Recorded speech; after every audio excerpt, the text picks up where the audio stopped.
NCRP Productions presents New Dallas, an Alien RPG campaign series podcast, Episode 11. Hello and welcome to Alien New Dallas. This is Barry, your Game Master. I'm going to have everyone introduce themselves and we'll get started. Hey everybody, it's Pedro. I'm playing Bloodhound Baird, the marshal of these parts. Hi, it's Sequoia, and I'm running Dr. Elizabeth Langtree. Hello everybody, this is David, and I'm playing Colonial Marine Sergeant Alister, Rictor. Hi, this is Josh. I'm playing a very annoyed company man, Lance Bateman.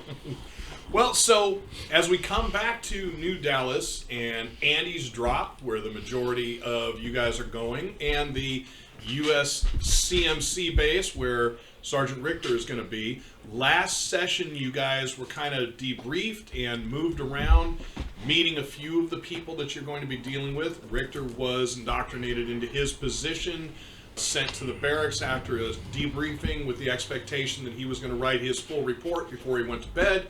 His team is expected to do some stuff the next day and was released. The rest of you were taken back in military transports across the 2-kilometer distance between the base and Andy's Drop.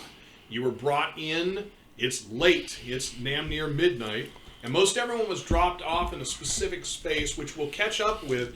But Lance Bateman, being the last person in the last rig, really had no drop-off point. And the Marine who was driving had asked him, where am I dropping you off? Lance said, I guess a hotel, because he had expected other accommodations that weren't there. You were dropped off at a hotel, you assume, and knocking on the front door, you were rolled up on by a local marshal, and he said, come with me. And that's where we leave it. So he is now trying to usher you with him to the vehicle. He says, just come with me. We'll get it all sorted out. Marshal, I've been sitting in a military base for the last 3 hours after being stuck on an oil rig all day long. I really don't feel like getting anything sorted out with you, and I would just like to be allowed access to this hotel so that I may get some rest, please. Well, that's not in my purview, son. He says, at this point, the hotel doesn't open for another, I'd say about 8 hours. So why don't you come with us, and we'll get you settled, get you a place to sleep and relax, and we can figure it out from there. And he puts his hand on your arm around the bicep area and doesn't yank, but ushers you with a direction towards his vehicle. All right, come with so me, sir. I don't have a whole lot of energy left to fight, so I'll just kind of angrily stomp along. Okay, so he puts you in the vehicle. Now, you're used to seeing people kind of treated poorly. I mean, that's what the marshal's office a lot of times does, especially on these backwater... especially on these... Well, this is Lance Bateman. Especially on these backwater worlds like this, colonies that haven't been established for very long. This guy is actually rather polite, rather nice with what he does. Okay. He does open the door for you. He says, watch your head, and puts his hand so you don't hit your head on the door as you get in. Getting arrested. Once you're in, he does shut the door. He gets in the front, and you realize that there are no handles in the back, and there are no door locks in the back. But other than that, it's a comfortable seat. He looks back, he says, we'll be set in just a moment. Sir, can I ask your name as he's driving? As I said before, and will happily say again, my name is Lance Bateman. Okay. And you said you just came back from the oil rig? Is that what I understood? That's right, Marshal. Very good. So he calls in, he says, hey, I got a live one. He was out banging on the hotel front end. He just got off one of the rigs. I don't know who he is. This is ludicrous. Can you run through a Lance Bateman? Okay, cut to. So, Marshal Baird. Yeah. All right. So you were dropped off at the Marshal Station. At the same time that you were dropped off, I will let you know that you're seeing the tail end of Fred Jones, who had been dropped off at the same general complex that you're at. You see him walking away. And you will also see the field geologist Goran Thorson. Now, last time I had accidentally said that it was Fred Jones that the Merryweathers were... I had said it was Goran Thorson that the Merryweathers were trying to get Lance to cut a deal with. It's actually Fred Jones. So Fred Jones is walking away. Goran Thorson is also walking away from that area. They're leaving them. They're not looking back to talk to you or anything. The station itself is fairly well lit compared to anywhere else. It's extremely well lit. What do you do? Are the Merryweathers here? No. No, okay, they're No, they did get dropped off before you. Okay. I mean, at this point, I'm gonna take my hat off, let out a sigh, and just kind of be happy that I'm in civilization. Okay. That you've landed. Yeah, I finally can feel like I can relax a little bit. And then I'm gonna head into the complex and go to my room. All right, so as you get in the front door, there's that front station. It's in a lot of places you're walking up to like a podium desk, and they're kind of asking you, what do you want, that kind of thing, behind a bunch of glass and metal and that kind of thing. This is just somebody sitting at a desk, definitely an officer, definitely a marshal, and the person will look up. Now, you are not wearing anything that identifies you outwardly as Cole. You're not wearing anything that outwardly identifies you as a marshal, right? You're not wearing a specific set of clothing that is specific to it. Are you wearing do you envision that you wear your badge out? Yes, I am. I imagine once the plane went down and I needed to start doing some marshalling, then I would have stuck it on. I don't remember if I said I did or I have not. a marshal question. Yeah. Yes. Are they all marshals? Are there deputies? Is every single one called a marshal? Am I like the main marshal? You are the main marshal for the planet. So they're deputy marshals. Yeah, they're deputy marshals. I will look into that. I apologize that I don't know that. So let's at present say deputy. Okay. So the deputy at the desk. So you are wearing. Okay. Yeah. The deputy at the desk says, "What can I do for you?" Oh, and then kind of falls back from the chair and says, "Marshal, we weren't expecting you. Well, actually, we were expecting you earlier today, but we weren't expecting you till tomorrow. What can I do for you?" And seems to be looking around. Your immediate sense would be this guy is looking around to make sure that his open container is hidden, his stash has been put away in a drawer, or something like that. He has that discomforted look with it, looking around, watching. He was not expecting me. Absolutely not. So I'm gonna say, all right, listen here, deputy. I need you to go ahead and calm down. I could care less about what you're looking at. I see you looking. You calm down. I have had myself an ordeal.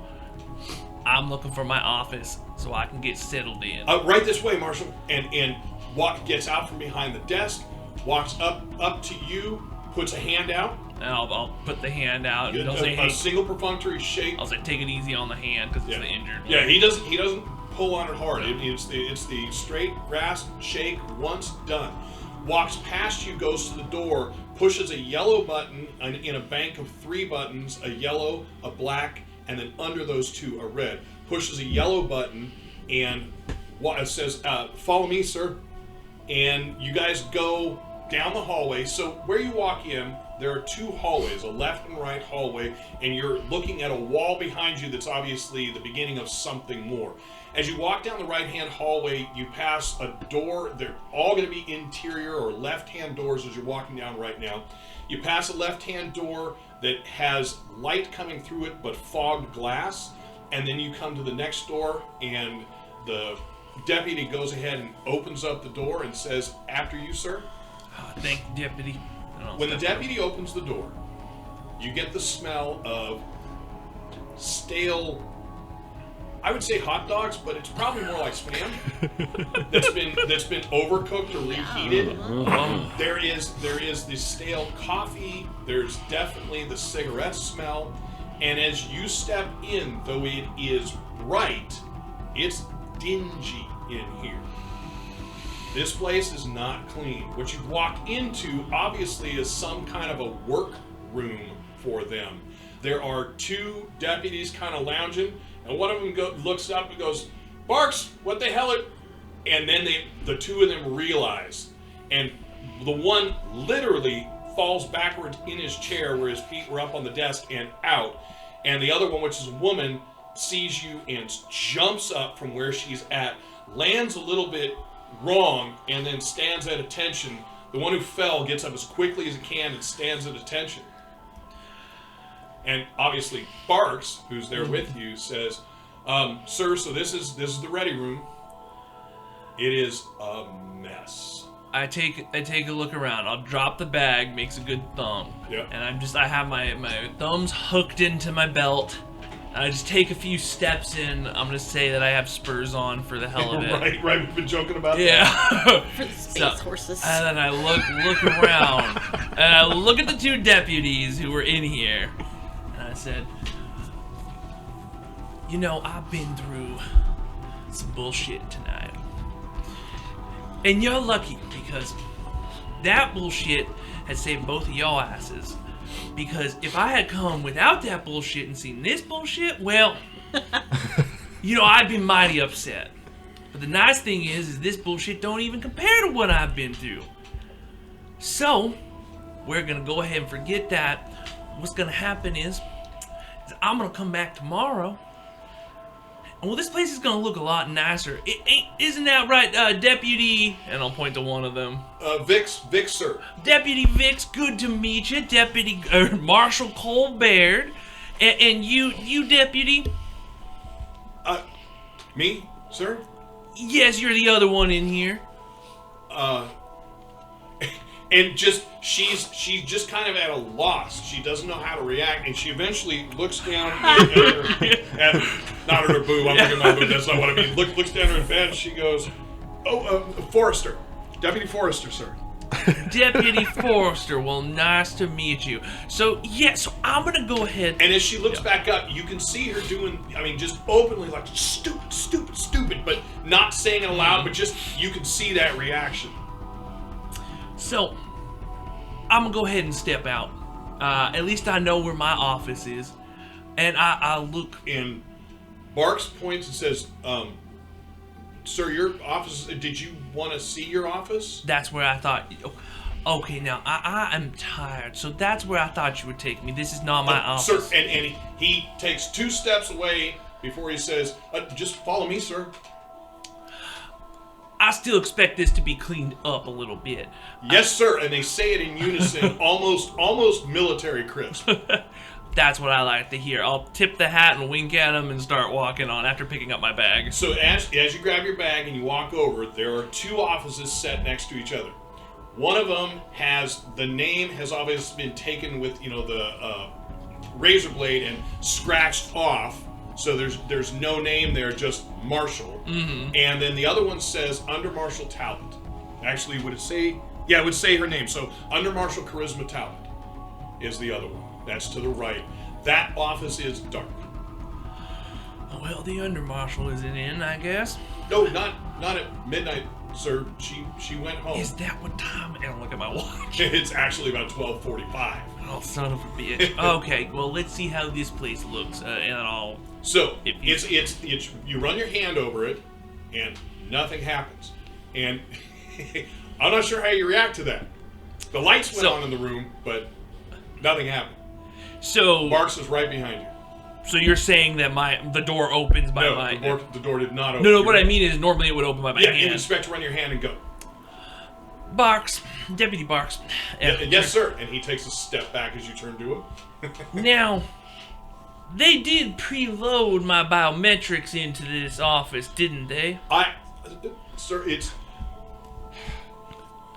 And he looks terrified to say the words, "It's not my job, sir, but I would assume so, yes, sir." And while I'm staring him down, I'll tilt down the glasses, and I'm just going to reach behind me and push my hand onto the thing pad. A second time? Yeah. He goes, and quickly leans forward and runs his hand like 100 miles an hour over it, like he's pitching a fastball, and the door opens. Of course. He says, I'm sure that'll be fixed, sir." That would be very good.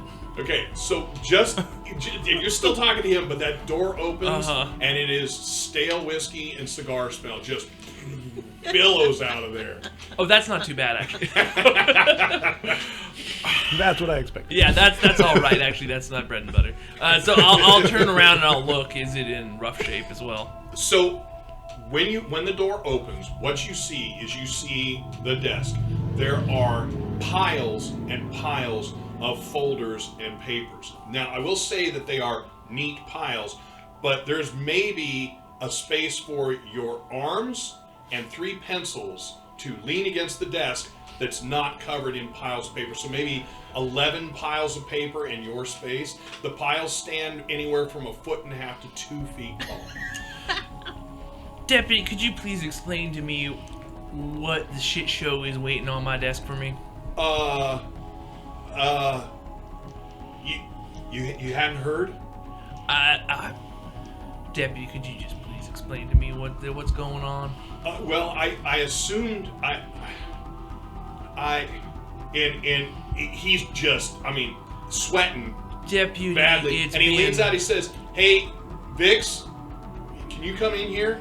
And Vix is like, "God damn it, really?" Oh, and then cuts himself short and gets up, and you can hear as he takes the very fast, near running steps and says, "Yes," and barks, all but oozes out of the office, and Vix is looking and watches him go and looks to you. "Yes, Marshal."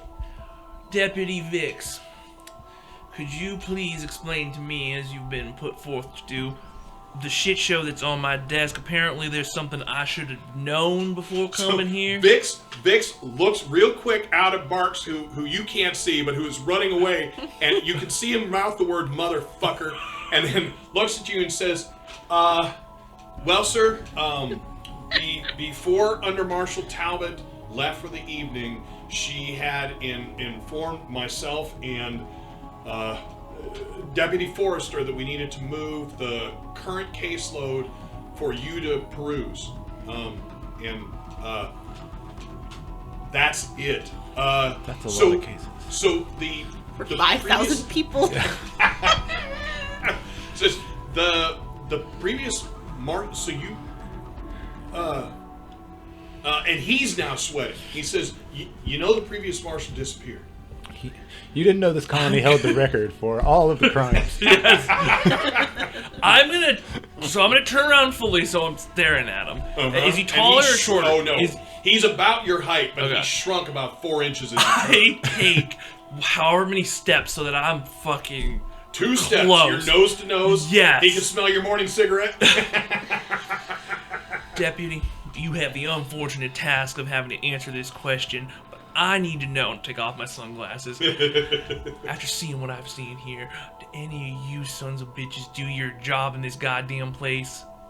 And you can see that he is uncomfortable, but he says, and he can't. He goes to lean to you, realizes he's going to be touching noses, and doesn't lean, and actually pulls back a bit, and he says, "Sir, I can assure you, my closure rate on my cases is nearly 100%." And as he's saying it, his voice is getting quieter. Okay, so now I'm gonna test him with something. I'm gonna lean in a little bit. The distance he leaned, I'm gonna lean a little closer. You're gonna at least now Yeah. he is off balance, Yeah. leaning back like. I'm gonna say, now I'm gonna give you a chance to unfuck this situation. I want Thank you, sir. to tell me, and you can be candid, and we can keep this between us. Who's the one fucking up here? Shh, your door shuts. Which you kind of expected to shut a little bit sooner than this. But If I hear that, Yeah. can I jack my foot out and catch it so it catches and then pops back open? I like that. Okay. So Yeah. Goes, Staring at him the whole his time. eyes kind of. He doesn't move his head, because if he moves his head, he feels like he's going to hit you. But he kind of, his eyes look. He says, specifically. Specifics. So he runs into a litany. He identifies Scots.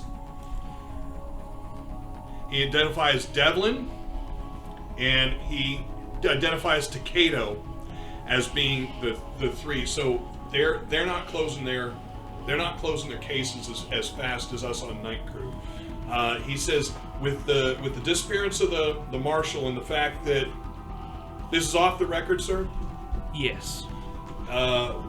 Well, you know that Under Marshal Talbot got passed over for the position, right? Ooh. They brought you in instead of her. She's been here 7 years. Well, I did not know that, but that's good information to have. Remind me which one I'm talking to. So right now you're talking to Vix. Okay. I'm gonna say Vix, and I'm gonna put my hand on his shoulder. I'm gonna say he tries to shrink from that and can't.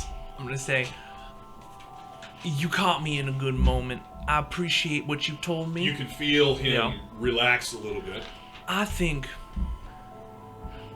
with your help, maybe we could clean this place up. You'd like that, wouldn't you? Oh, I would, sir. I think that would be great. Raises and all. And then he realizes he said that aloud. I'll say yes. Well, maybe we can talk about that. But for now, I appreciate your help. It looks like I have some stuff to look over. So do you need me to set the quarters up, sir? Yes, please. So he comfortably moves away from you like, oh my god, I'm finally out. Turns over and you'll see that you have a set of 4 buttons. You have a yellow button, you have a black button, under it you have a red, and then under that you have a white and black kind of checkerboarded one. He pushes that out of the far right-hand side, so walking in your door to your left is your desk. There are shelves behind.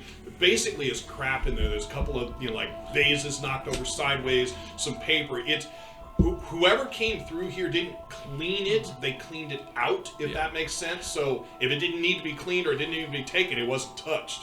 Is there a large book in here that I see? Anything will do. Yeah. Yeah. So the first thing I do is I go and I grab that and I put it by the door. So all night that I'm here, it's going to be... All right. So you set that. Yeah. Well, when he pushes that button, out of the right-hand side, there is an open space, and quickly it's filled by, out of the wall, filled by a bunk that slides out, and it looks like the bed's been made. Now, meaning there is a bump for a pillow, and there's a bedspread on it. In addition to that, the wall will pull back, or it'll actually draw to the side, and you're going to have recessed in it a small sink, a small mirror covered under it, and to the right of it, there is what you assume is some kind of a refrigerator type unit. However, looking at it, the reason you're assuming that's what it is because it does not have a door on it. So it's also not lit. Okay. So it really is a shelving unit currently.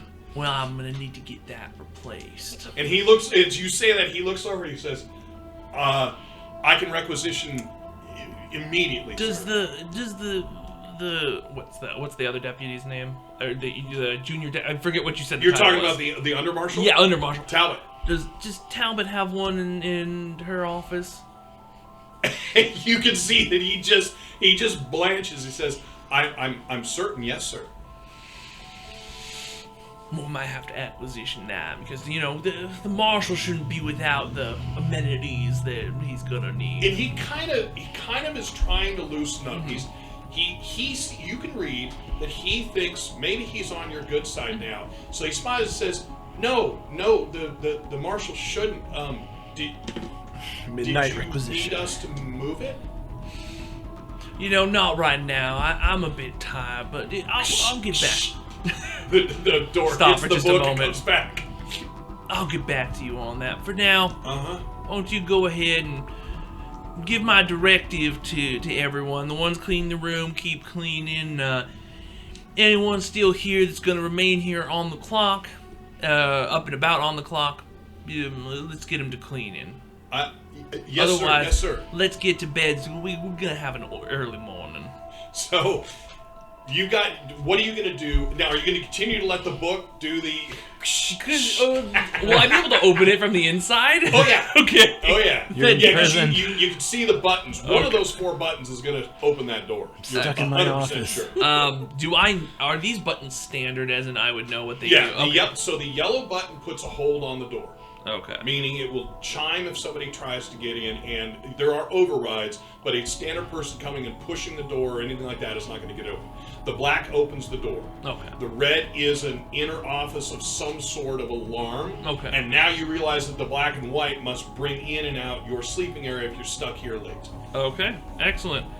Then yeah, I'm just gonna, at this point, it's been long enough that I'm just gonna basically sit down and also check the desk drawers to see if any alcohol got left. Oh, that's great. All right. So go ahead and give me a I'm going to go with a Wits observation roll. And it's more of a luck thing than an actual roll. Obviously, It's you a can loot open roll. drawers. Hey, I got 2 6s. So there are actually 2 bottles. One is a half bottle of whiskey, and one you're thinking is probably a half bottle of gin. It doesn't have a label on it, and it's clear. Pop that open, see what that smells like. So let me hold you right there. So Bateman, as they pull up in the vehicle, or as the guy with you pulls up in the vehicle, Oh, God. he comes over, opens the door, he says, Mr. Bateman, if you'll follow me, please. And now you're walking up a small set of wide stairs to first of all, a very bright building compared to anything else around, but also a little more ostentatious. You're assuming some kind of government-type building. He walks you up. Are you following? Right behind you. All right. So he pushes a button, opens the door, and allows you to usher you in. There is a guy sitting at a desk there. As you step through, he starts in. He says, "Holy shit, Williams, the new marshals, what the hell?" And obviously you know it's Williams. Williams says, "Yeah, I picked this guy up in front of the hotel." This Says, guy, "Just that's came out." Lance Bateman. You say that? Yes. He says, let's get that yeah, straight. all right, sorry. This Lance Bateman guy, I just picked him up. He's over here from the rig. He was banging on the hotel door. And Barks, who's sitting there, says, "The hotel ain't open right now." Oh, my and God. Williams goes, "And that's why he's here. We're gonna make sure he has a comfortable room." And Barks goes, "Now?" Williams says, "Well, yeah, now. Why don't you take him in?" Do you really have nowhere else for me to stay besides... Well, I can assure you, Mr. Bateman, that we are not in the hospitality business. Well, That's who not- is? that's Just not- point He me says to that's who not to be is. disrespect- Well, the hotel would be if you had come from the rig at a reasonable time. Oh, man. Can I voluntarily add stress? Or is that... Do you But have you to need fail? to roll first to then have the I know, re-roll but to add the stress. I'm gaining stress as we speak. So Williams says, all right, stay there, Barks. I'll take care of it." You hear the door behind you shut, and he says, "Follow me, Mr. Bateman."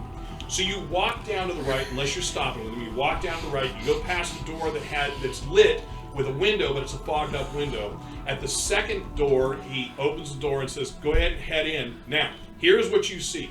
You see a male and a female, obviously deputy marshals, cleaning. And when I say cleaning, like they're not racing through it or going crazy, but they're picking things up and putting stuff in the wastebasket and That's a and shock. straightening up desks. And at the back of the hall, you see there is a door that's open. And while you're standing there, you'll see the door shuts halfway, or maybe a little more than halfway, and then reopens. So, Looks like the door is broken, as far as you can tell. And he brings you in. He says, "All right, Mr. Bateman, go ahead and give me an observation roll there, Marshal Baird." I don't actually hear it. So he says, "Mr. Bateman, if you come here," and he pulls out a chair for you. He said, and he goes to the other side. He says, "If you'd like to have a seat." sure, whatever. And sit so, down. so he sits down and he says, "All right." So, and he's pulled up the screen, and he's pulled out his keyboard, and he says, "So, can you spell that name for me?" And he's clack, clack, clack, clack. So I'm just place my head in my hand and give out a big, heavy sigh. Bateman, Lance Bateman. Very good, sir. And that's Lance, the normal way, no The silent normal letter, sir. way. All right, go ahead and give me another observation No roll. silent. Lance Bateman. Go ahead and add I got- one more die. Oh, okay. Okay, I got 1 success. All right, so you heard the emphasis on Lance Bateman. That's what you hear in the hall in the main room. God damn it. I'm gonna sit up, pick up my hat, put it on. Did you already kick off your boots? Yeah, I'm gonna slip those fucking things on. I'll have another minute as I put those on. And then I'm gonna go ahead and take a deep breath and step on out. And Mr. Bateman, you say which oil rig were you off of? You know, You the can interrupt me. Yeah, so if I hear that, I'll say the name. I forget what the name. Do we know the name of it?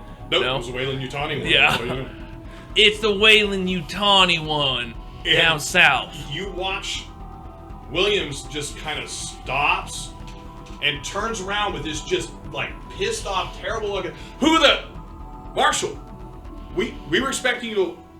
Yeah, wait, now, hi, yes, now And you can what's see your Lance sitting there, and name? you can see him. Oh God. What's your name, deputy?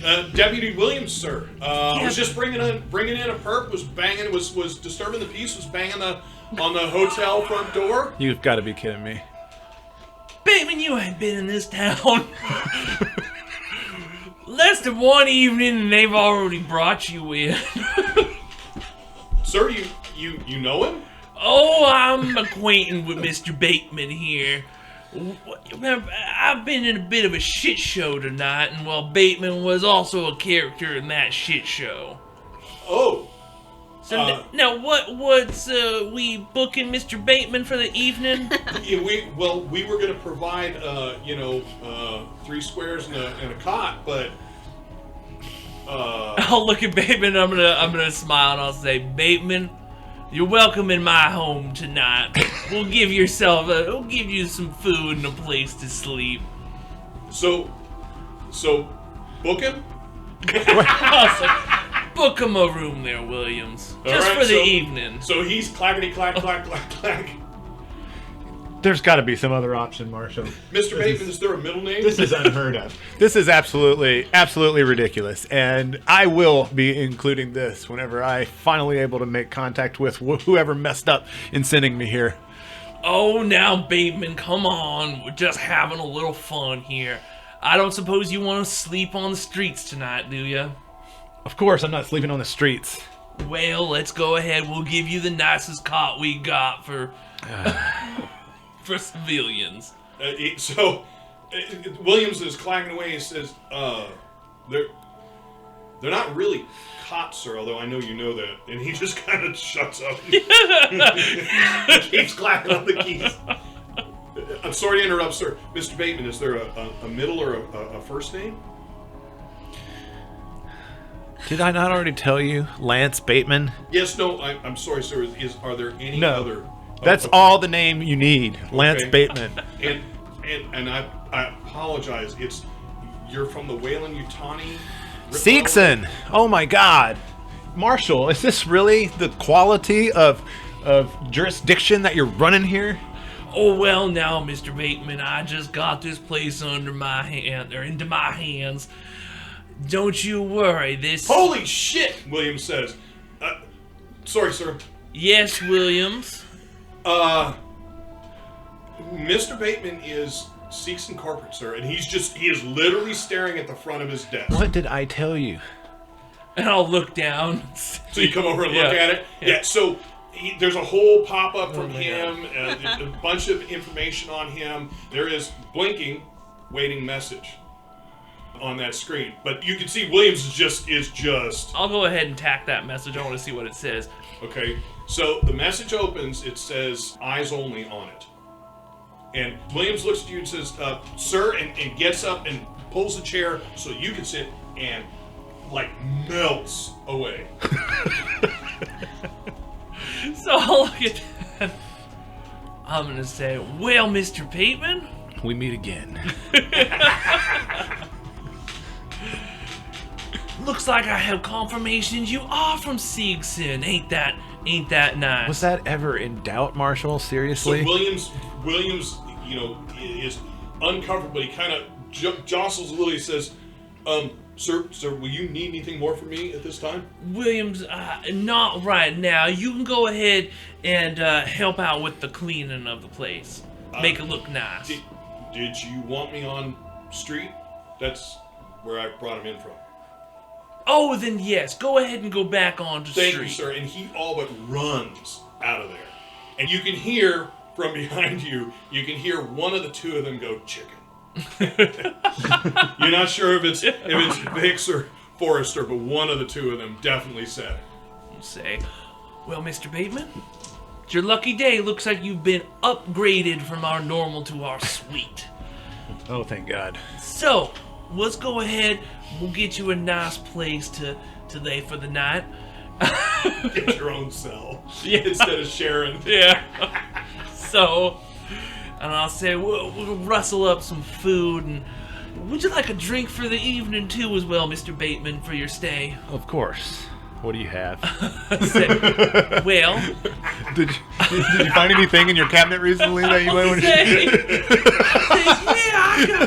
I got something for us to try out. You know, I was thinking of having a little drink tonight, and well, you know, on my off hours, might as well have a partner in it if you want to join the Marshal. I could think of nothing I'd rather do, Marshal, than have a nightcap after this day with you. So I will go ahead and we'll lead him down to...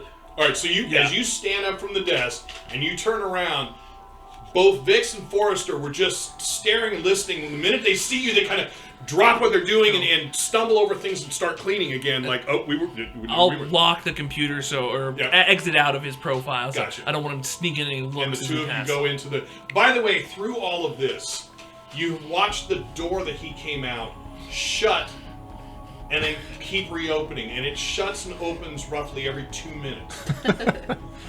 You gonna get that fixed, Marshal? As you walk in towards it, you realize that there's a book in the way. It's just why it won't shut. Oh, God. What have I got myself into? Sometimes you need some kind of old technology to work with the new ones. I'll say, let me go ahead and get that drink. Go ahead and wait right over there. So I'll go in. So you don't bring him into your office? No. You have him sit at one of the back desks? Yeah, I'll just have him wait right there for a minute. I'll go ahead and I'll grab the mystery hooch. All right. The allegedly gin? Yeah. We'll bring that on out. Because I just want to see his face when he drinks it. And then I'll take him down, you know, I'll try and find the cells. I imagine these places might be... Yeah, you just literally, you're going to walk out and to the left. Yeah, so I'll say... And here we are, the Deluxe Suites, that one right there, but... We'll keep it unlocked for tonight, don't you worry. That's the deluxe part. I'm sorry? Well, unfortunately, these are the only places that we have for people to stay at. This is absurd. You cannot be serious. You're gonna throw me in a jail cell after everything we've been through today, Marshal? You're just gonna throw me in a jail cell? Who do I look like to you? I am Lance Bateman, Employee of the Year 2179. Mr. Bateman, don't think I forgot about your award. Don't worry, I got myself a steel trap memory.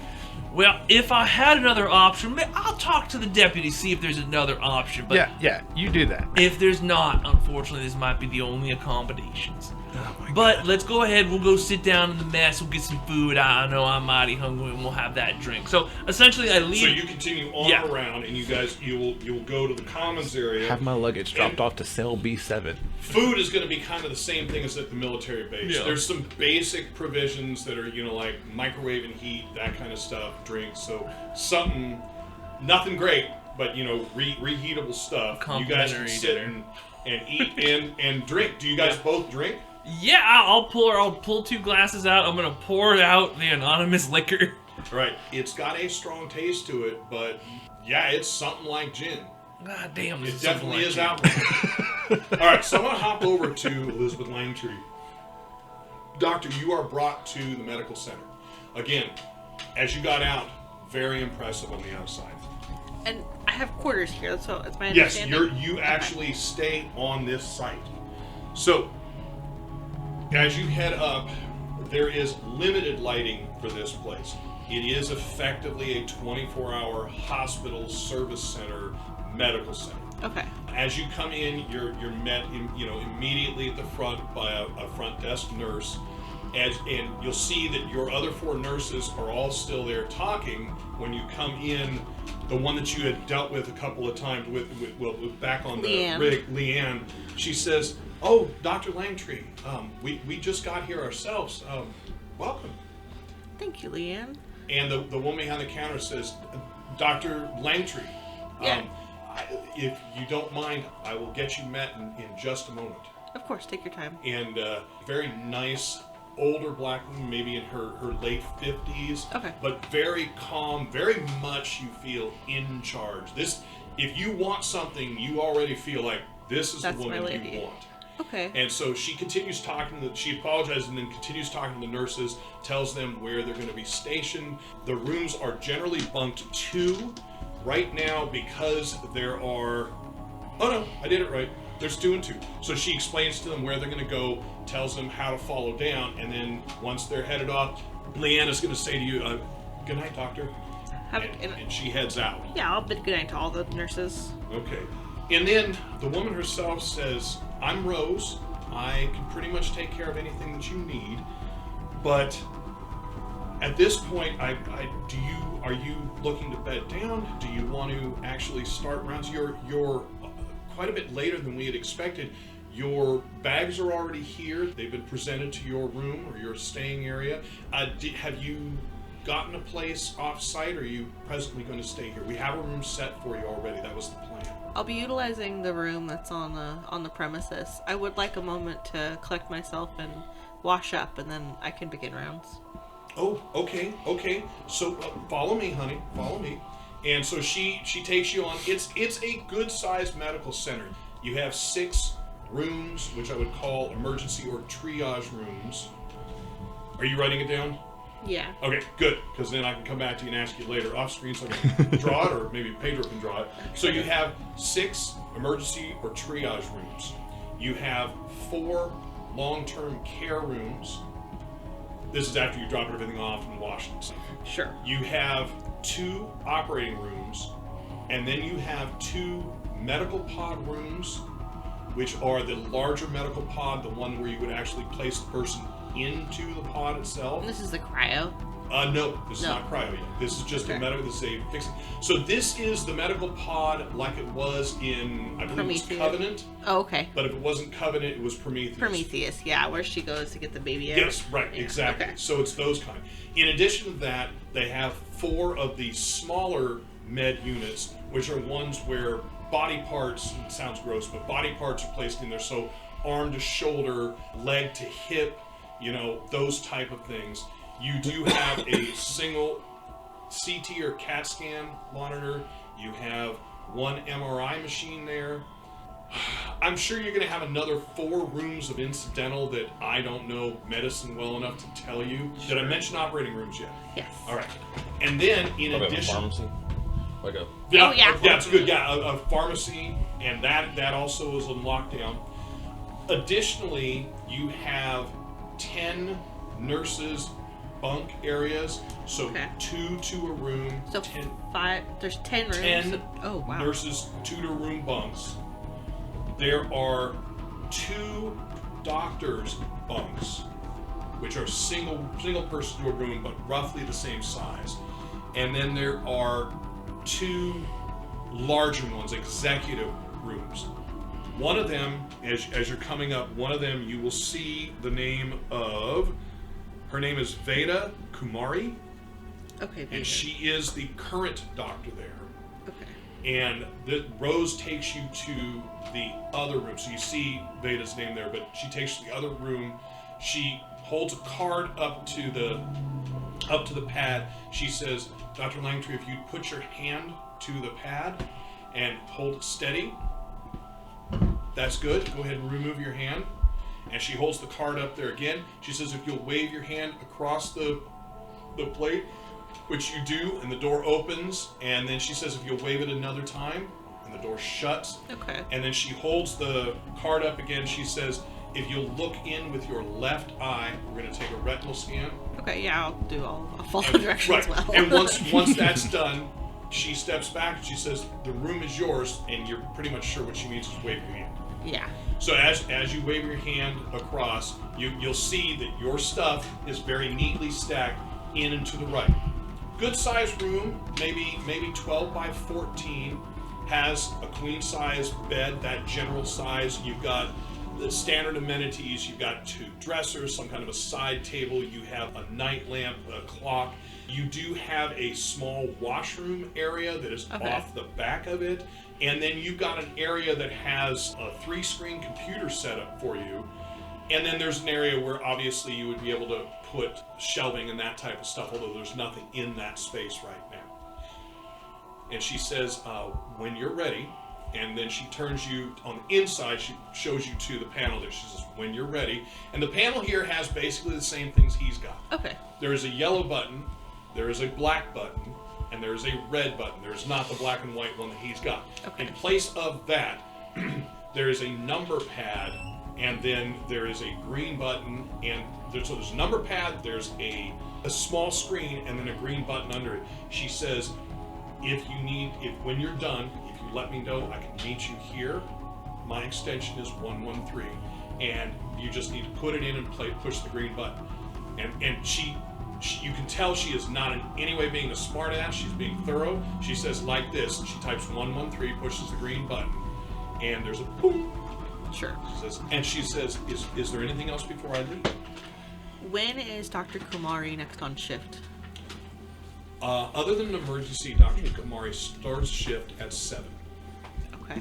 And Did you want to run rounds now, or we have the shift replacement right now up? The evening shift is normally not taken by the senior doctor, or the senior physician is what she would say. It's not taken by the senior physician. Okay. Then I think I'll come around and meet the staff, and then I'll probably try to catch some shut-eye. Very good. Would you like, again, if you'd like me to meet you here, give me a call. Otherwise, you can walk around. Oh, one more thing. If you could pop your head out here. She says, you'll see here there are a number of, and she'll show you the panel, there's a number of lines and a button for each. Each of them has a word next to it. She says if you push any of these buttons, you'll see a lighting along the floor based on the color. So she says if you need to go to the operating room area, pushes the button, a purple light shows up in the bottom on the floor, and it's string thin. So she says, and make sure that you identify which one you're following, because she pushes the yellow one and there's a second string lit up. She says, so follow the one you're following. These will set up for anyone moving around. And once you get to know the place, honey, it's easy. I know that you'll have it down in no time. And she says, welcome aboard. Thank you, Rose. I'm excited to be here. And she leaves. Okay. So I'm going to let you relax, and I'm going to go back to these two clowns. All right. So for you two, we're drinking, we're relaxing. What are we talking about? I mean, I'm loving this. I just find this hilarious. Cole does. But so, I'll ask him, what brings you? So well, Lance, I'm Mr. Bateman. What are you doing here in these parts? Well, why'd they send you out here? I'm here to represent Seegson's interests, which is why it astonishes me that my own company failed to establish a landing spot for me when I got here. Yeah, that's something about them corporations, man. You'd think they'd have all y'all's back, but... Oh, somebody's definitely getting fired over this. Oh, well, I suppose they deserve it. I mean, after leaving you out high and dry, running the streets causing a ruckus? Causing a ruckus, yep. That's me, Lance Bateman. Causing a ruckus. So you're just here looking out for the interests of Seegsons. Well, as you know, Weyland-Yutani's on the way out. Somebody's got to fill that gap. Weyland-Yutani on the way out? Are they ever really on the way out? I feel like they own everything these days. Well, ownership shifts around. Deals change. I suppose so. You're looking to swoop in and Seegson take over as Weyland-Yutani. Take over is such a harsh term, Marshall. I mean, I prefer the term fill the vacuum. Excellent. Oh, I feel the vacuum. And now, I've always heard stories that some of those corporate little spats can get mighty physical sometimes. Maybe cause trouble for the local areas. You ain't planning to do nothing like that, right, Mr. Bateman? You seem like a reasonable man. Of course, Marshall. Look, the less trouble, the better. You know me. I'm not looking to start a ruckus in the street at midnight. Yeah. You wouldn't be looking to, corrupt any of the youth or...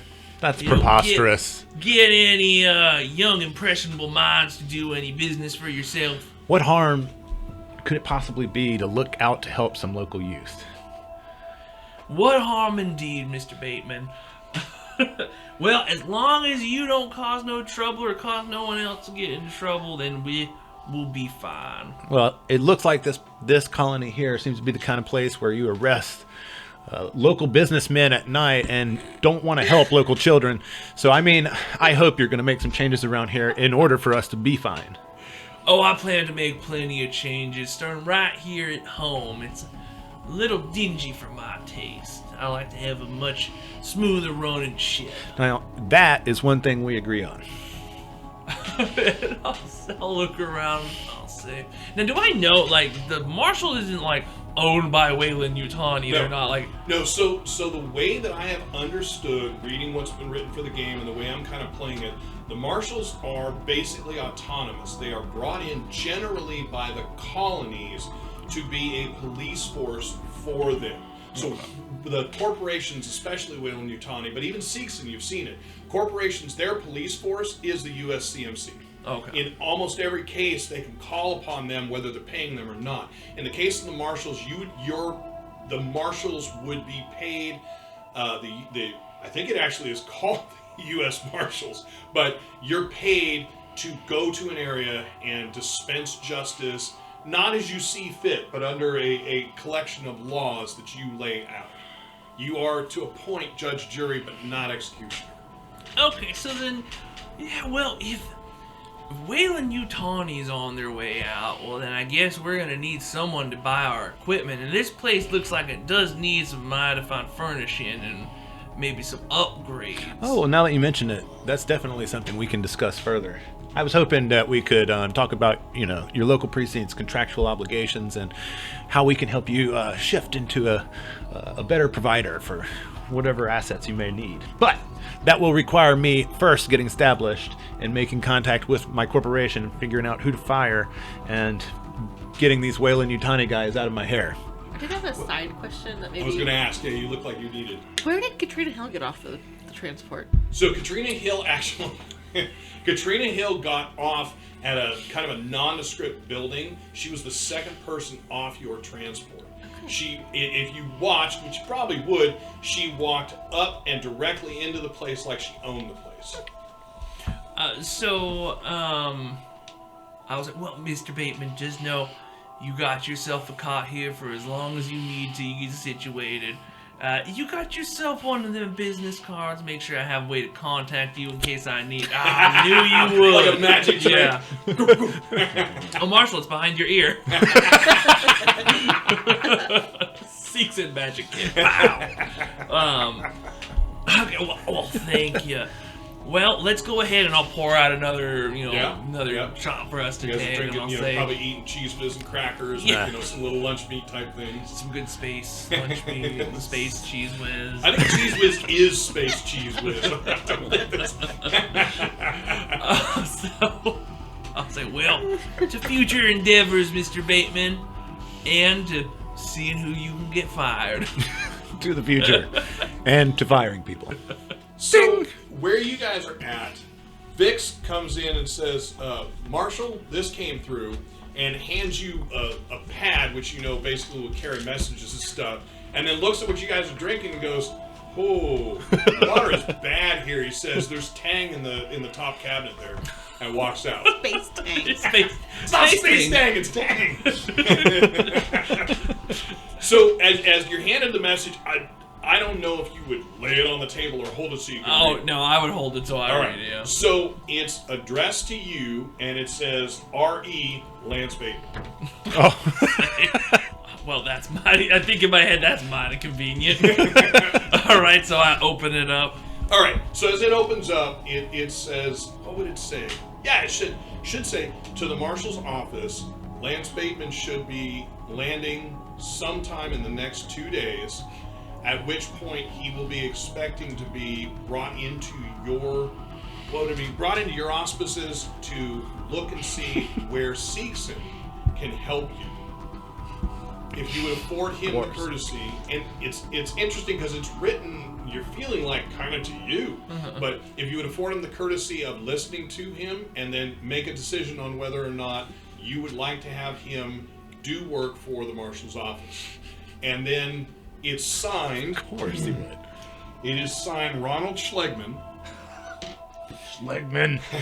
At the bottom, there is a blinking dot. I knew you were behind Push this. the blinking dot, and it comes up, and it's that same Eyes only, Lance Bateman. Okay. Okay. So let me step off for a sec. So, Sequoia, for Dr. Langtree, you come out of the room, right? Mm-hmm. And you'll start down when you're just looking at the facility and just kind of seeing where the nurses are. Or are you literally going like patient to patient? No, I'm just going to. I'm going to start with Rose, and then just kind of get a feel of like how long has she worked here? Does she have kids? Like Gotcha. Networking stuff, and then I'll go and meet the nurses where I can. Even the orderlies or janitorial staff. I'm just going to say hi to everybody and put faces to names. Okay, so Rose is going to be the most interesting because of who she is. So she is the lead nurse. She is the night nurse. She is also the cross-shift nurse. But she is effectively also the head, so I said lead, head nurse, whichever way you want to look at it. Rose is the one who runs the place. You get that quickly. She has 3 kids. Her husband is an oil rigger. He's home most of the time to take care of the kids. She tells you that he is gone sometimes, and she assures you that she will never shirk her duties. She wants you to be clear. There are times where she may ask for a bit. My kids are younger and rambunctious, but I will never let it directly affect my job. And she again, very direct. This woman has got it dialed in. You immediately have an affinity to her. You immediately have a trust for her. Okay. I'll say, of course, I'm happy to any practices put in place by Dr. Kumari that work, I'm happy to keep them going. She says, yes, of course. And as she's saying that to you, you currently have your back to the, I'm going to call it the front doors, emergency room doors, because they're all one and the same. The doors open, and you can hear a woman's voice say, can someone, and then it changes as you recognize who the voice is. It's Katrina Hill. She says, Dr. Langtree? Katrina. As you turn around? Yeah. So she looks a little bit ill, all right? She has a little less color to her face. She's still wearing the makeup, but behind that makeup, she can tell she's not in good shape. She says, Doctor, when we were at the Marines base, I had asked you if you could potentially help me. Is it possible that you could do that now? I'll look at Rose. Is there an open room I can see her in? Of course, Doctor, this way. And walks you down. As you bring her in, Katrina is forcing herself to walk just fine. Yeah, okay. She does not appear to be walking just fine. When she sits down, and Rose says, is there anything else? I'll call you if there is. Thank you. Absolutely. And as she leaves, you'll notice that right there on the wall is that same system with the 10 buttons, the 1 through 0, and the green button under a screen. Okay. So, Katrina, as you turn back, Katrina is already taking off her shirt. Okay. All right. So she takes off. I'll grab some gloves. Yeah. She takes off the basically the overshawl and the blouse. She is down to her bra, and you can see at the low on the side of her neck, basically at the shoulder, she's got what looks like slowly bleeding wound. Oh. She says when the marshal did what he did, and you can see she's trying to be restrained, but she's also trying to hold it, and she goes, when he did what he did, he didn't realize it's connected. And I need you, if you can, you need to get, and she starts to fade. Okay. So I'm gonna smelling salts, whatever, try to get her alert enough to tell me what am I looking for, and is there anything I need to be aware of? Go ahead and give me a medicine roll. Okay. That's why it was so difficult. Yep. Oh my gosh. That is exactly why. Is that common to have cameras stuck into your body? You'll learn more as this happens. Oh, I got Not 2 successes. Complete. How many? 2. Fantastic. So you get her up, and she says, the connection. I'm assuming with the way I feel, the connection is leaking something. I need you to get it out, please. And then there's an addition. I have a storage unit in there as well. Can you remove that as well, or at least get the disc out? Sure. Do you have... Okay, So as you start to say that, she reaches into a purse or basically the bag she's carrying, and you can see it's a strain for her to stay, or she's laying down, but for her to stay cognizant. She opens up a flip folder, or basically would be like a wallet. There's a screen on one side and a pad on the other. she shows you the screen, and she starts typing on the pad. There's nothing on the pad. It's just a big open screen.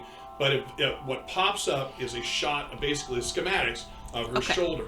Shows you where the connections are, and you immediately realize what is probably leaking is the power source. Fabulous. Okay, so I'm gonna go over to the wall phone and ask Rose. So there is an attending doctor on shift right now? There is. Do you need me to get him? Yes, please. Okay. So you'll hear the hork. Yeah. Dr. Morrison to room 6. Yes. Okay, and then from there, okay, let's see. So she's leaking into her body. Gross. So she's probably gonna need an operation. So I guess I'll start prepping her to be moved. Yep. Do a cleaning and all of that. So the door opens and looks in. He says, "I was paged." Dr. Morrison. Dr. Morrison is a very tall. I would use the words distinguished. You know, that perfectly coiffed hair. No beard hair. The sideburns are cut exactly like Star Trek perfect. Sure. Right? Okay. Salt and pepper, but more salt than pepper in his hair. Okay. And definitely you get the immediate feeling that he's been at this for years. His eyes are, you can almost see as his eyes look and go, blood, boom, all these things start popping up, but he's not an android. Okay. I'd hope to meet you under less stressful circumstances. I'm Dr. Langtree. Dr. Langtree, the new lead. I'll shake your hand after, but we've pleased to meet you, ma'am. Yeah, we'll probably need x-rays. Miss Hill has an implant that has been forcibly removed. And you're saying it, you're telling him this, but his eyes look down, and you can see them, go saucer big. He says, "Katrina Hill," and she says, "Very pleased to," and passes out again. He says, "What are we removing?" Her camera was implanted into her shoulder. I saw the schematics for a moment. He says, "If you have the schematics, we should do this here Is and now." her pad still open? Yep. Okay, he says it looks like she's got something is wrong. Where's the camera? Where's the connectors? The camera, I think it's been removed. It's gone. It's nowhere near we can get it. I think the power source is leaking into her body. Oh my God. So he immediately looks to you and he says, "Will you nurse for me?" Of course. Because I don't know what he would actually say, but that's what he's going to ask. And he doesn't want to be disrespectful. Of course. He's basically telling his boss, "Hey, you want to work for me?" Tell me where you want me. He immediately starts sliding things out. He goes and does a wash, takes the time, scrubs up, goes into a smock, although it's not quite what you would expect. But for you, we are at least into the future enough to where what you're doing is you're setting up a screen across her. So effectively a force field, which is supposed to keep the interior at some level, some kind of, what would be the word, sterilized, right? Sure, I was thinking of like modern Terran science, but we're in the future, that's right. We are in the future. Okay, baby, we x-rayed her here. So he says, normally I would put her in one of the machines, but at this point I don't think we have the time. I agree. And so you guys run through it. I'm going to have him make his medicine roll first. Okay. You may add for assisting. Yes. So again, if I remember correctly, each of your successes gives him another die. Okay, I got 2 successes. Fantastic. All right. So it is fairly short order. It's about 30 minutes, and he's removed. So I want to be clear. He doesn't know anything about the other half of what she asked. He's able to get it out. I'll bring it up. Yeah. Oh, so as you're doing it, he says, okay, I haven't worked on these before. He said, do you want to call in a tech? I mean, I'm fairly certain if it's a disc removal, we should be able to just push something. Is there a tech on site? How long would it take for them to get here? He says, at this time of night, I don't even know. Let's see what we can see once we get in there.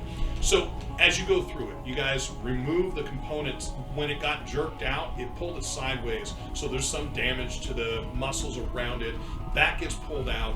There definitely appears to be a crack in the housing for the power source, and we're talking very, very small, though. Yeah. The whole unit is smaller than the end of my thumb, and you guys are working through basically a scope. Mm-hmm. But you get that out. You guys do a long rinse through it to pull everything out, and then when you're able to see the storage unit, he's able to push a button to remove it. It's basically plug and Okay. play. So he pushes the button, removes it, and it clamps over. And he says, are we replacing? Are we sewing up? What should we do? I would recommend sewing it up and letting it heal. I'm certain Miss Hill will want another one in, but I don't think we have one here, so we'll close her up.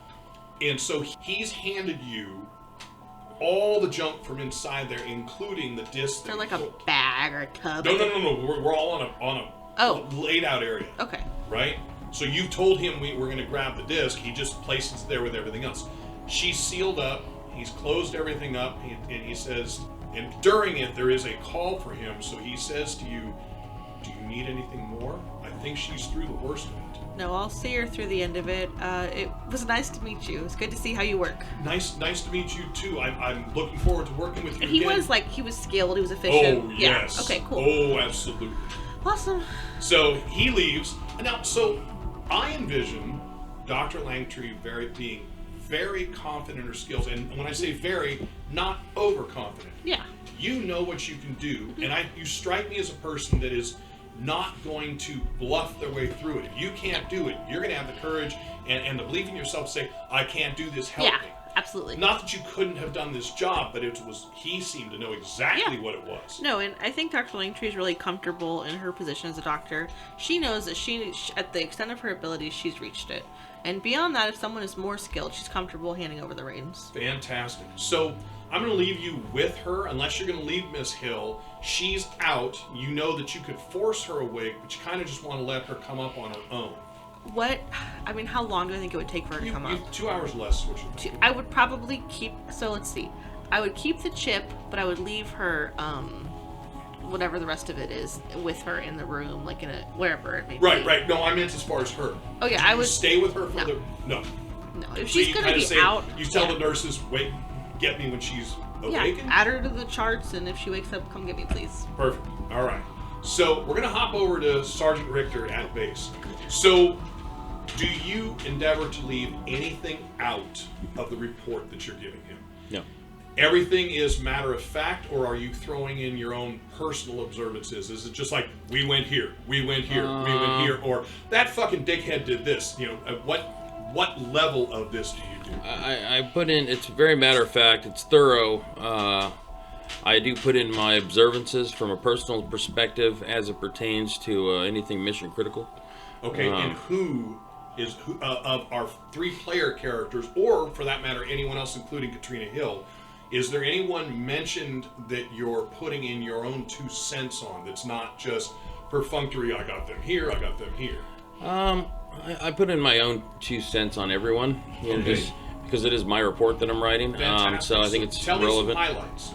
For people that you think it's going to be important for the future game, tell me what you say about any of the characters we're dealing with. I think Katrina Hill, as a civilian and a media representative, is a potential person of interest to watch, so that she doesn't paint the Marine Corps in a bad name and misrepresent why we're here, what we're doing. I've got concerns. It seems to be awfully nosy.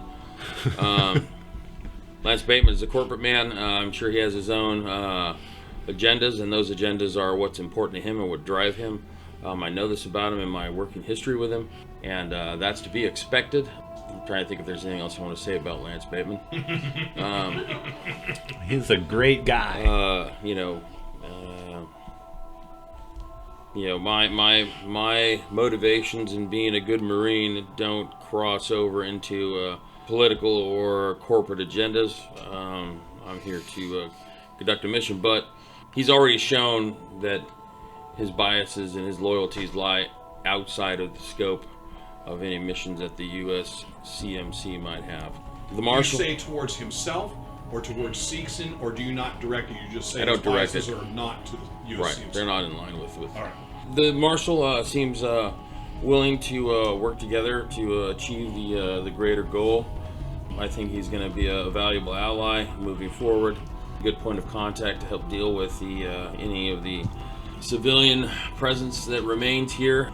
Also a good go-between the other non-Marine civilians, such as continued interaction with Lance Bateman or Katrina Hill or the doctor. Okay. And the doctor, while I understand that she has her own motivations in protecting humanity and upholding her Hippocratic oath, they don't always fall in the lines, the confines of the way we have to conduct ourselves militarily.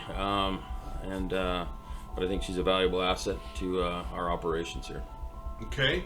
Anything about anyone else? Specifically, I'll ask anything about any of your Marines and their service. Anything above and beyond just reporting the facts. For any of your Marines, anything about the UPP POWs that you brought in, or anything about any of the other people on the ship, Merryweathers or any of them other than Katrina Hill.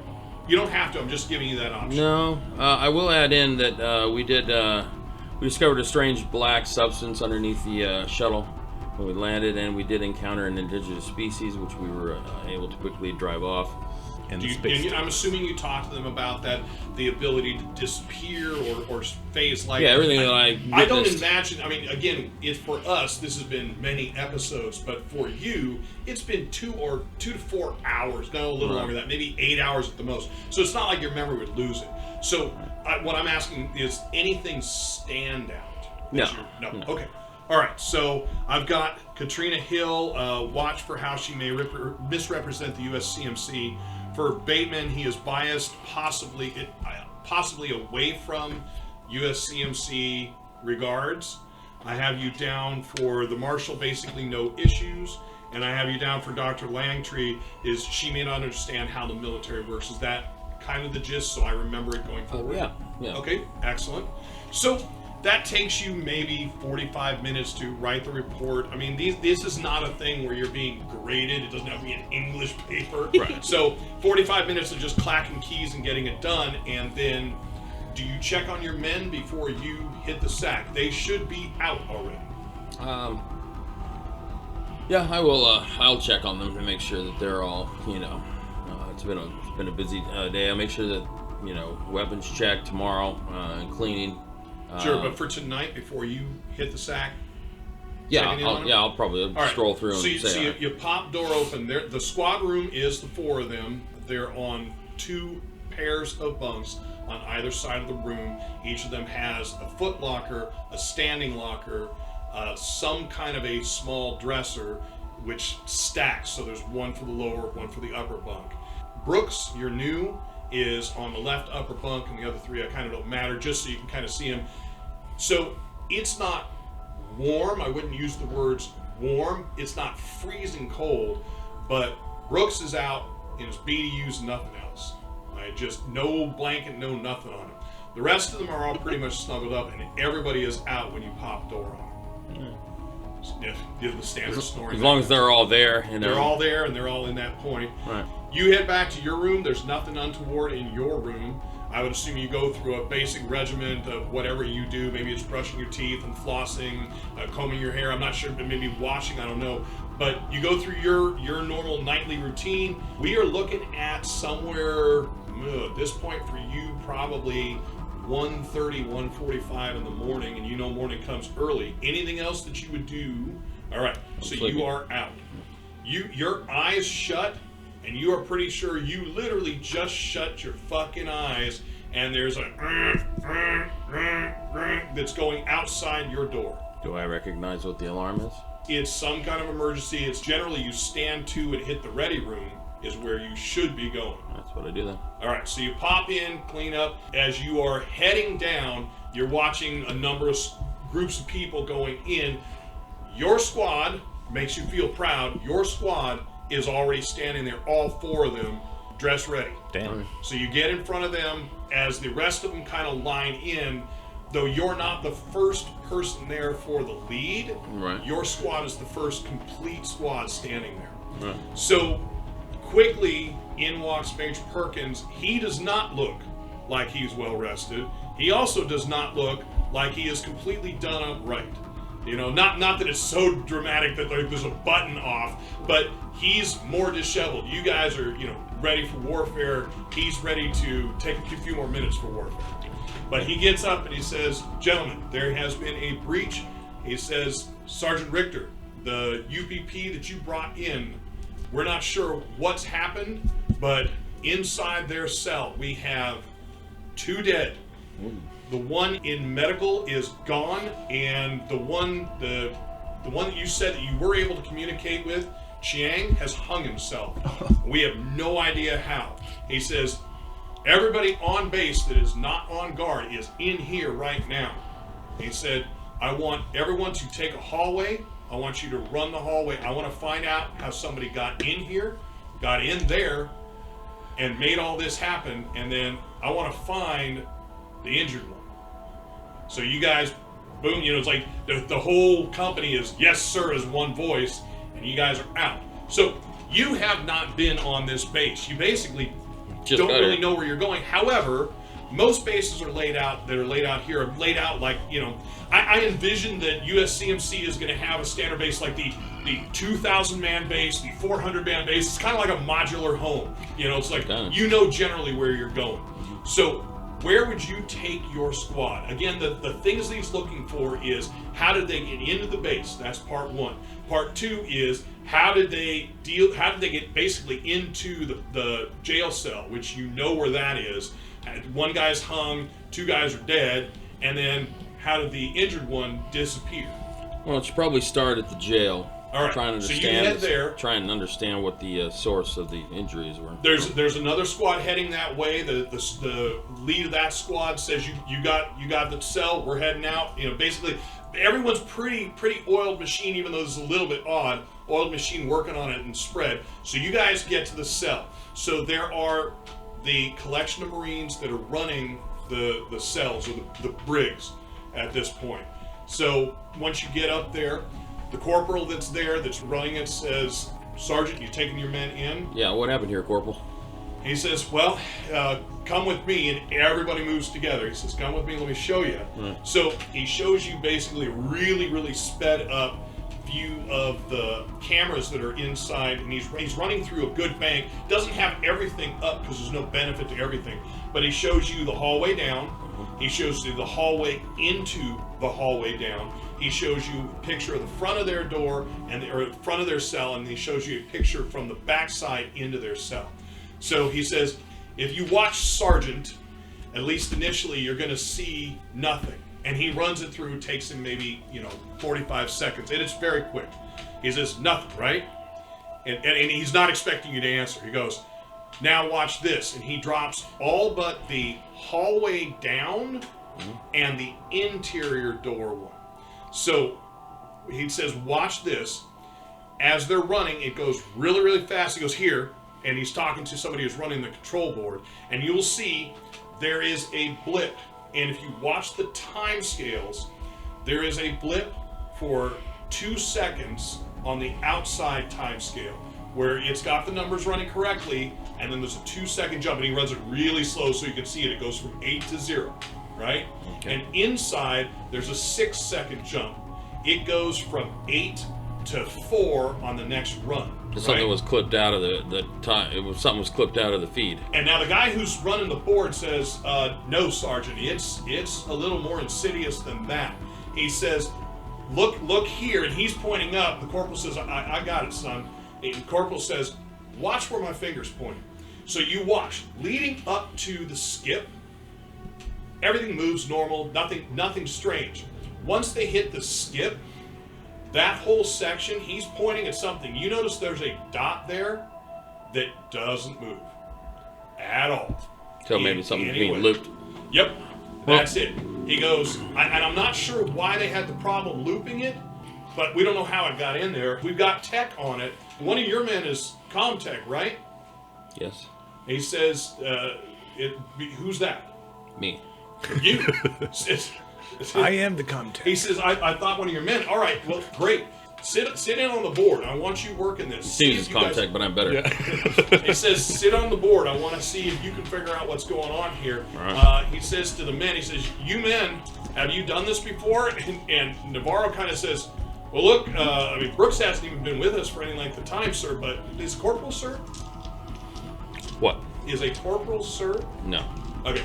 He says, Corporal, Brooks hasn't even been with us any time, but yeah, I mean, we've done recon in urban areas. We can look through it if you want. He says, all right, Sergeant, if you're okay with it, I'm going to send your men in there while you're working this station. Yeah, that's fine. I'll have Stevens assist me. He's also Comtech, so he can. I can maybe make a roll for him that'll give me dice. Got it, Sarge. So he sits down, and the rest go. So Stevens, you're going to roll 7 dice. Okay.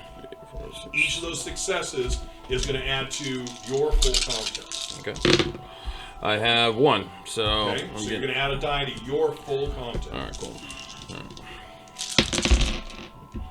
How many dice do you get to roll? I get 3, 6, no, I get 10. 10, nice. I've got none. I'm pushing the roll. All right, adding a stress. Yep, I'm adding the stress. I'm pushing the roll. And here we go.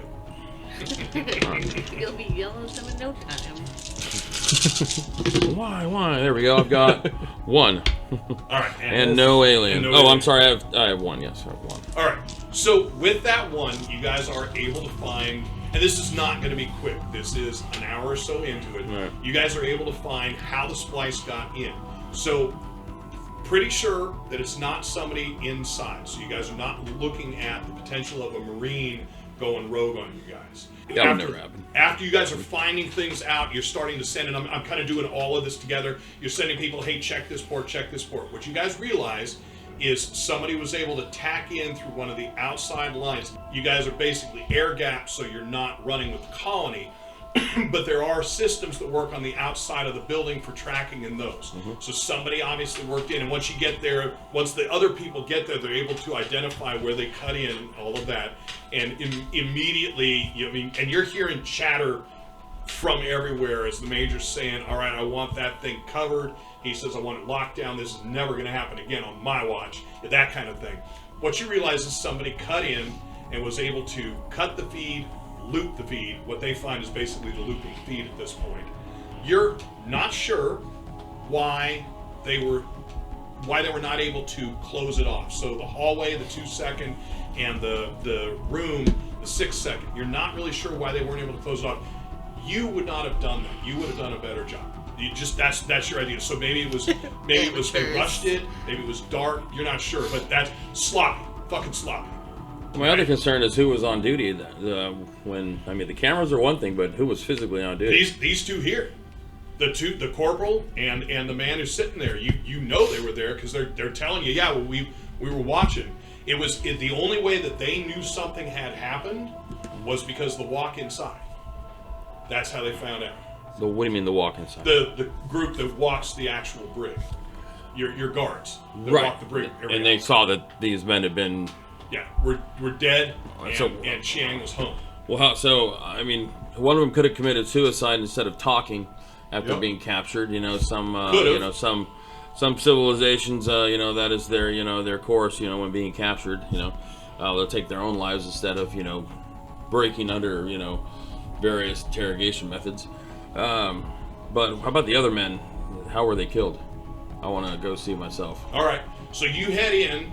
It's no problem getting down there. Navarro has got them kind of laid out. So, little background for you on Navarro. Navarro looks to you to be a little darker skinned. You think maybe he was Native American, Indian, something in that line. He senses things. You're not thinking ESPN. You are. I love sports. Sports. Senses it. You're not thinking ESP. Right. He just has this weird innate sense. He's got this intuition that just seems to work. It's there, and people Right. have it. It's just kind of weird. But as he lays them out, you see him doing his thing where he's walking, and the other guys are talking him through it. All right, this and this, and they're moving. And when you come in, they're like, Sergeant, pretty sure I got it.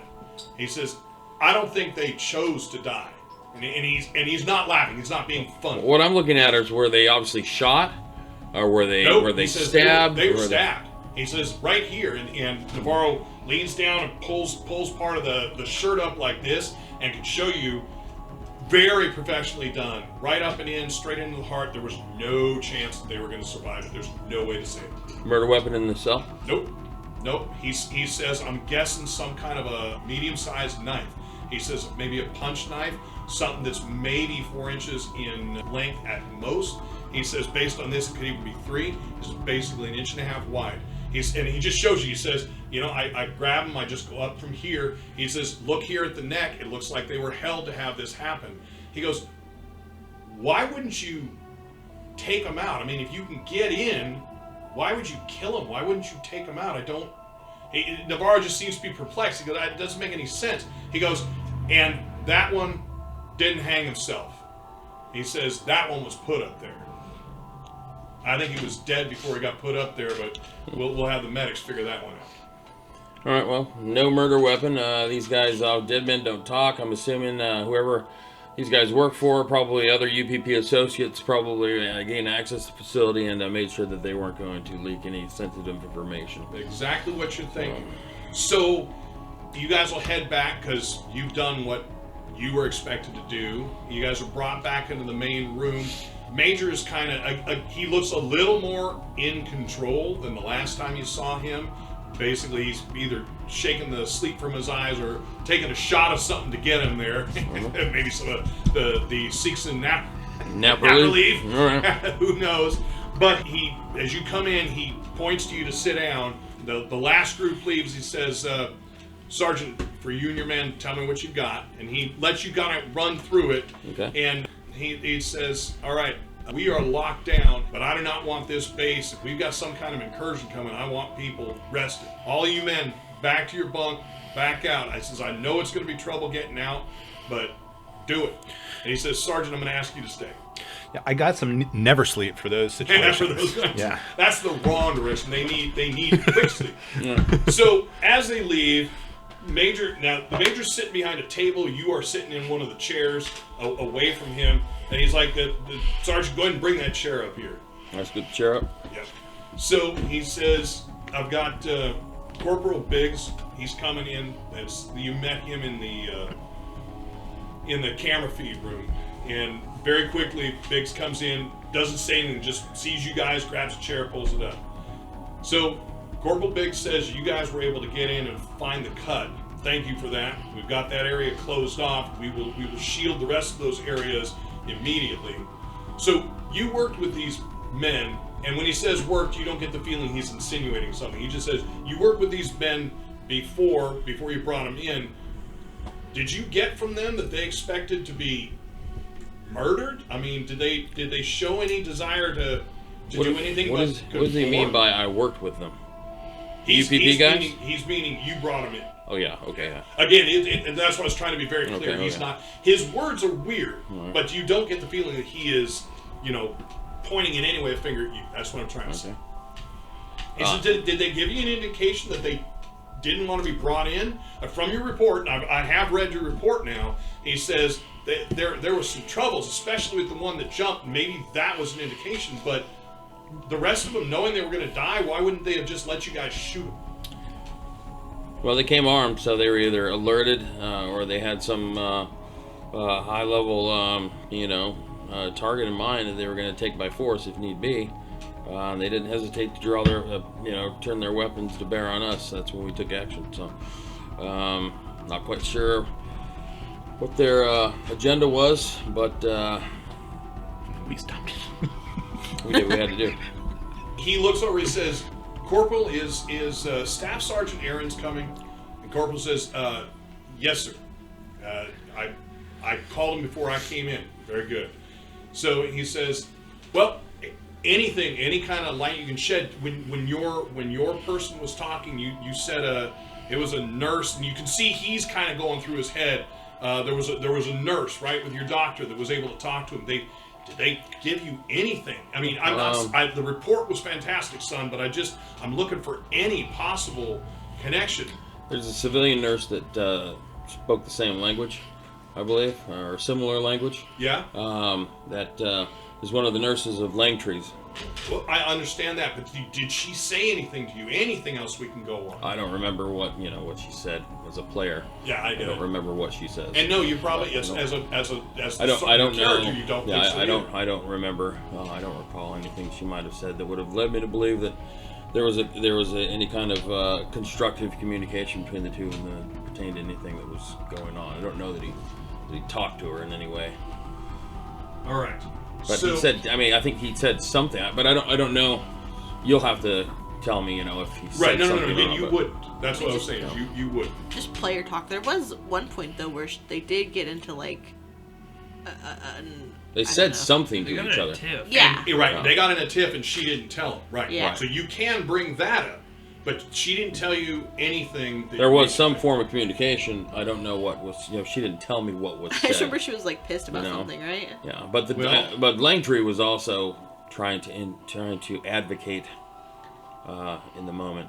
So it was a challenging situation. Do you think if we were to pull this nurse in, if we were to bring her in,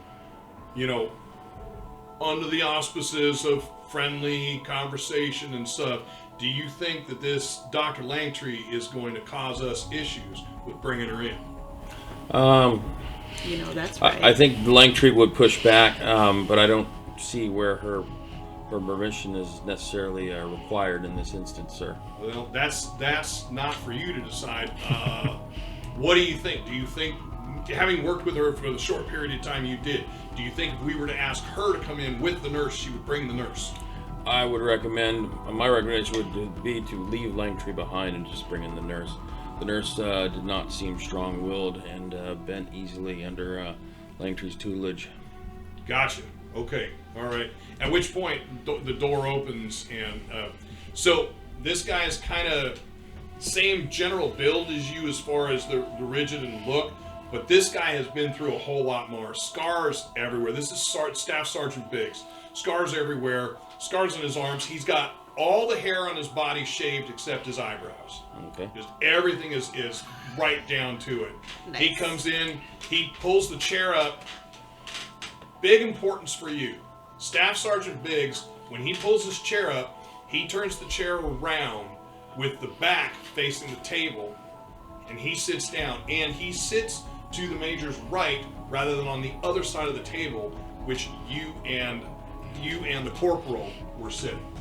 And he says, Major Perkins, I'm here. What can I do? He says, well, Biggs, any ideas? Biggs says, none. He says, I know we've had UPP on planet now for at least 6 months. He says, there's nothing coming out of any of the places that I've been looking at.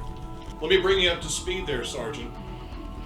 Biggs here is working as an agent for us in the UPP cell that we know is down here. Working for us as an agent. Inside the UPP cell that is down. It was a mole. All right. He is a mole. Okay. And he again turns to me and says, and you had no indication that anything like this was going to happen. He says, no. He says, well, so what about the move on the rig? Biggs says, oh yeah. He says, I knew that was coming. He says, I did not expect any of our people there. And he turns to you and he says, Sergeant, if any of your men were injured, I'm very sorry about that. I didn't realize you guys were going to be landing on that island. We've been following the rig and everything that's going on there for a while.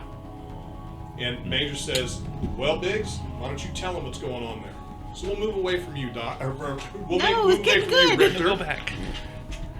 So, for you two, back in the mess hall at the precinct. Yeah. Well, ain't that an interesting coincidence?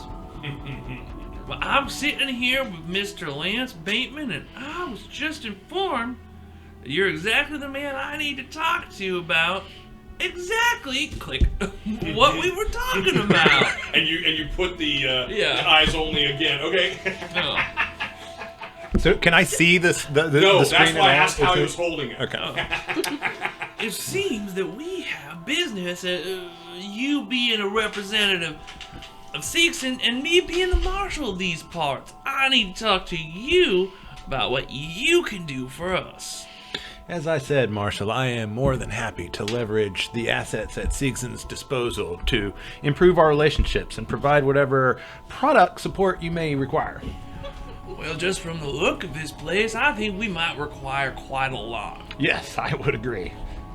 I say, well, I think we got plenty of business to talk about tonight. So, you know what? Well, actually, on second thought, I think I need to get a bit of a lay of the lands on what we have here, and I'll look around what little is available, and I'll get us a list of things we need, and we'll figure out how Seegson might be able to help us out, and see if there's any competitors around here. I don't think there is, and if there is, well, I bet Mr. Bateman, in just our short time together, you'll be able to beat their deals. Is that right, Mr. That Bateman? is absolutely guaranteed. All right. Well, what I say is, and I'll pour out another drink, or however much there is, I'll pour out another. Sure, I'm assuming you guys are doing the game of, like, two finger, not empty the bottle in halves. No. And I'm assuming neither of you is guzzling. No.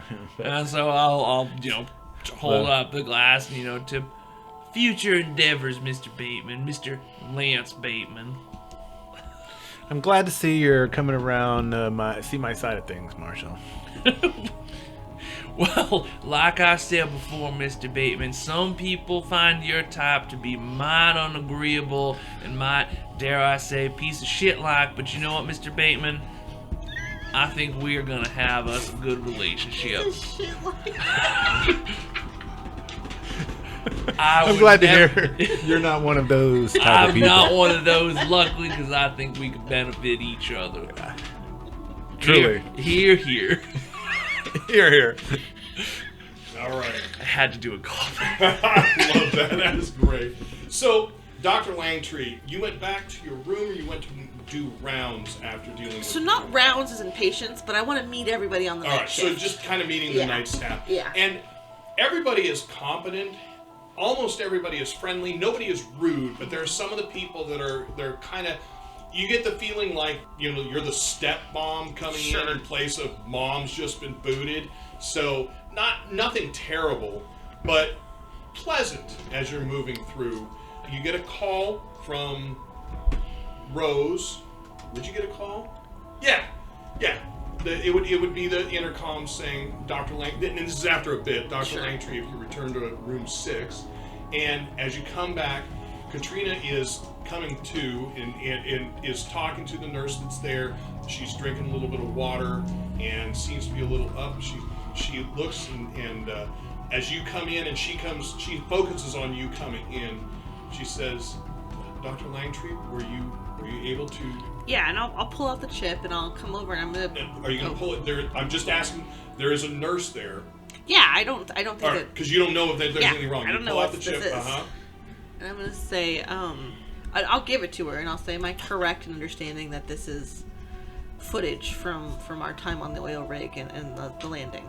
Do you actually hand it to her? Yeah. Okay, so when she takes it... I'll give it to her and then I'll ask. And that's perfect, because she wouldn't say anything until she has it in her person. So she takes it from you, and you can see she closes her hand around it, but doesn't seem to be putting pressure on it. She says, this is almost everything that I've ever done.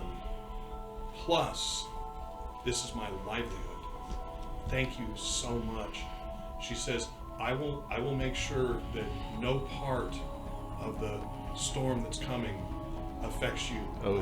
I promise you that. And for you two in the marshal's office, Vix comes running in. Now, Vix is the one that brought you, get a lot of messages. The unit. Yeah. Vix comes in and Vix is my go-to guy now. and Vix says to you, Marshal, you're going to want to hit that green button that's flashing right now. Oh, what's that? So as you push it, the screen opens up, and it's Katrina Hill. She's just started something. She says, the expose on what's going on, what's truly going on here on New Dallas, I will be bringing this to you over the next week. Follow me, Katrina Hill, Seegson News. Good night. And we'll stop right there. Son of a bitch. Thank you for listening to another NCRP Productions podcast. To stay on top of everything we're doing, you can follow us on Instagram and Twitter, and like us on Facebook, all at NCRP Productions. You can show your support and help us continue to produce content by joining our Patreon. We offer additional podcasts like our B-Sides and have GM materials, maps, and other fun things you can discover over time. You can find our podcasts on YouTube, Anchor, Spotify, Apple, Google, and many other fine podcast sites. Just look for us at NCRP Productions. We value your thoughts, so please don't hesitate to leave us feedback or comments. And if you would like to contact us directly, you can email us at ncrpproductions@gmail.com.